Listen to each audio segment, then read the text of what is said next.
Hello everyone, welcome to the economics lecture series by Institute of General Studies. Please note that all the lectures are interrelated. Therefore, it is advisable to start from the beginning and watch the complete economic series for wholesome understanding of UPSC economics syllabus. चलिए नया lecture शुरू करते हैं। पिछले lectures पे हमने कुछ terms study की थी, for example gross, net, national, domestic, factor cost, market price, current price and costed price. अगर आपको इन टर्म्स में कन्फ्यूजन है या इनके बारे में आप नहीं जानते हैं तो you can refer to the previous lecture, क्योंकि आज का लेक्चर इन टर्म्स के ऊपर ही बिल्डअप है। सबसे पहली टर्म जो हम स्टडी करेंगे that is GDP MP at current prices. GDP is the gross domestic product, MP is the market price at current market price. हमने जीडीपी की डेफिनेशन में स्टडी किया था that GDP is the money value of final goods and services produced in the territory of a country. यहाँ पर हम money value की जगह जो टर्म यूज़ करेंगे that will B market value at current prices. So here we are concern with GDP at market value with current prices. So this is the current market value of final goods and services produced in the domestic territory of a country. Current मतलब जिस समय पर goods and services का production हुआ उसी समय का, and market value is the transaction value, जो मार्केट में लेन देन के लिए जो वैल्यू यूज़ की गई है हम उसको कैप्चर करेंगे। Now let us study the second term. Second term is GDP MP at constant prices. Previous term के अंदर हमने करंट मार्केट वैल्यू लिया था, अब इस टर्म के अंदर हम कांस्टेंट मार्केट वैल्यू ले रहे हैं। That means the market value at 2011-12 prices. अगर आपको कांस्टेंट एंड मार्केट वैल्यू के अंदर कन्फ्यूजन हो रही है तो please refer to my previous lectures. So this is the GDP MP at constant prices, that is prices of 2011-12 year. मतलब 2011-12 में जो उन पर्टिकुलर गुड्स एंड सर्विसेज की जो मार्केट वैल्यू थी हम उसको कैप्चर करेंगे। Now the third term is GDP FC at current price. GDP factor cost at current price. It is the current factor cost of final goods and services produced in a domestic territory of a country during a financial year. The fourth term is GDP factor cost at constant prices. It is the constant factor cost. That means the factor cost at 2011-12 prices produced in the domestic territory of a country during a financial year. That means factor cost at 2011-12 prices. अभी जो हमने चार terms study की हैं उसमें अगर हम GDP की तरह जीडीपी की जगह पर अगर हम जीएनपी कर देंगे तो then we will get another 4 new terms. First one is the GNP MP at current prices.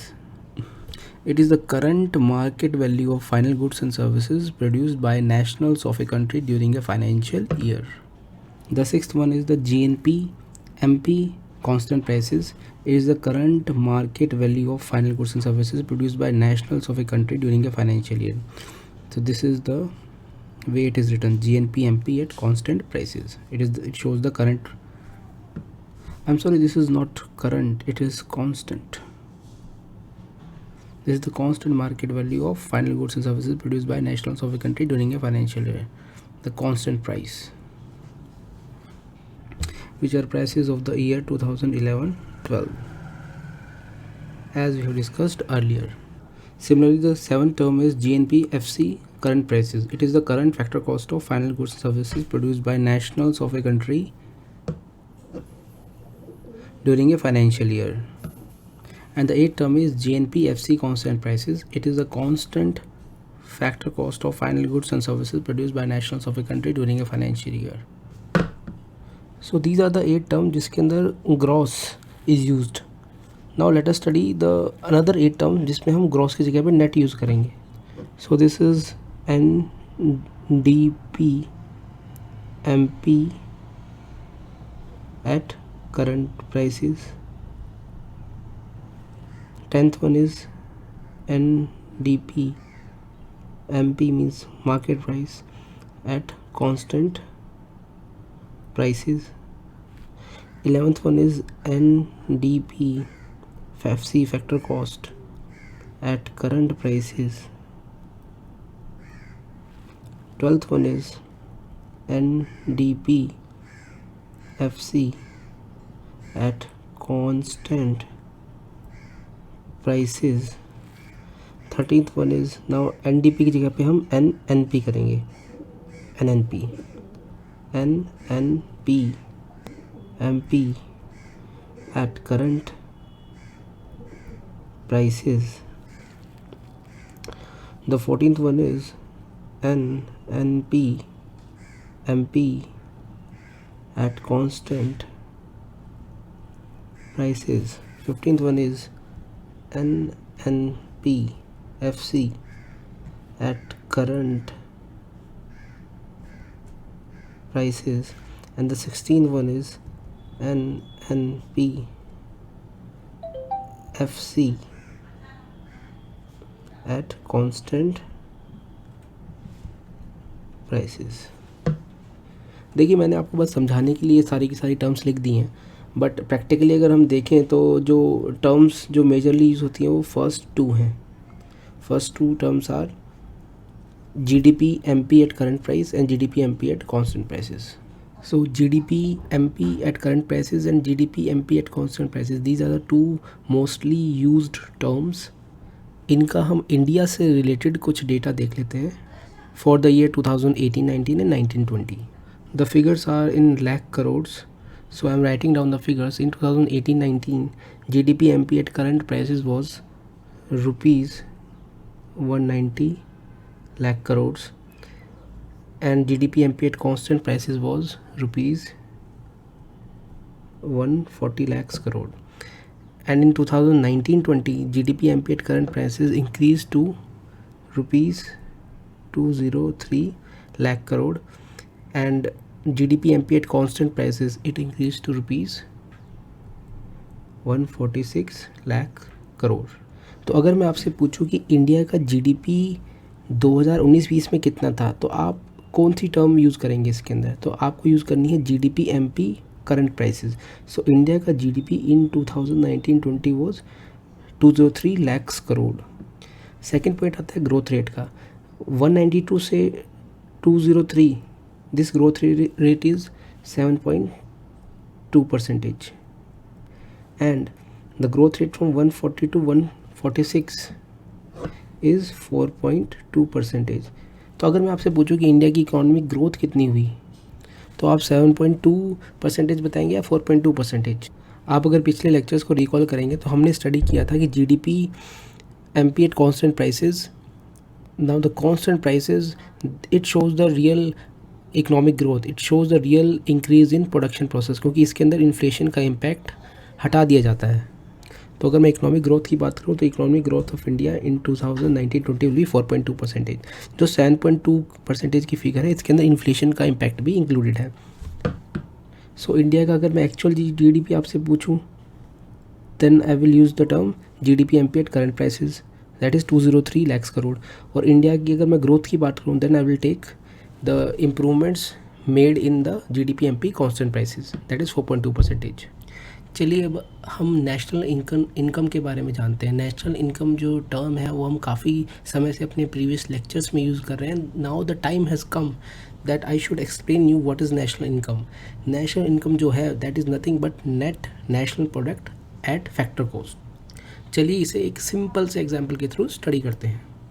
मान लीजिए आपने 25 रुपये का एक पेन ख़रीदा. अब उस पेन को बनाने में नॉन फैक्टर इनपुट्स भी लगे हैं, फैक्टर इनपुट्स भी लगे हैं.